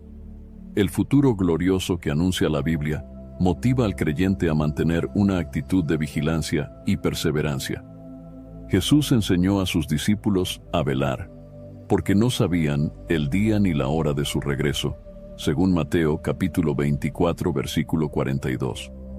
Aunque esa espera pueda parecer larga, se vive con la convicción de que Dios no demora su promesa, sino que es paciente, esperando que muchos se vuelvan a Él. El creyente que cultiva esta esperanza no se evade de las responsabilidades presentes, sino que las asume con un sentido de mayordomía, consciente de que cada acción realizada en obediencia a Cristo tiene un impacto eterno. El libro de Apocalipsis, en sus capítulos 21 y 22, concluye enfatizando la realidad de un estado final, en el que el Cordero y su pueblo vivirán en una comunión perfecta. No habrá tinieblas, pues la gloria de Dios iluminará el lugar, y no se necesitará más del sol ni de la luna. Es la imagen de la consumación del plan divino, en el que el pecado y la muerte no tendrán espacio, y Dios será todo en todos. Esta visión otorga un gran aliento para la Iglesia, revelando que la historia no está sujeta a un destino ciego, sino a la soberanía de un Dios amoroso que lleva a cabo su propósito. Las páginas de la Biblia muestran cómo esta esperanza transformó la perspectiva de quienes la abrazaron. El cristiano que persevera en la fe se nutre de la certeza de que la victoria definitiva pertenece al Señor, aun cuando los panoramas terrenales parezcan oscuros. Este anhelo, anclado en las promesas eternas, configura un horizonte de confianza que invita a mantenerse firme, a servir al prójimo y a difundir el mensaje de salvación, recordando que ni la muerte ni la vida, ni ninguna otra cosa podrá separarnos del amor de Dios que es en Cristo Jesús, según Romanos capítulo 8, versículos 38 y 39. Espero sinceramente que hayas disfrutado de este video y que haya sido una bendición para tu vida. Quiero animarte a compartir este mensaje. Piensa en 1, 2 o 3 personas que conozcas que puedan estar necesitadas de escuchar esta palabra hoy. Envía este mensaje a ellas, pues Dios puede estar queriendo usar a ti para tocar y transformar la vida de estas personas. No olvides suscribirte al canal para no perder ninguno de nuestros próximos videos. Tu apoyo es muy importante para que podamos seguir compartiendo la palabra de Dios y alcanzando más vidas. Que Dios te bendiga abundantemente. Y hasta el próximo video. Quédate con Dios.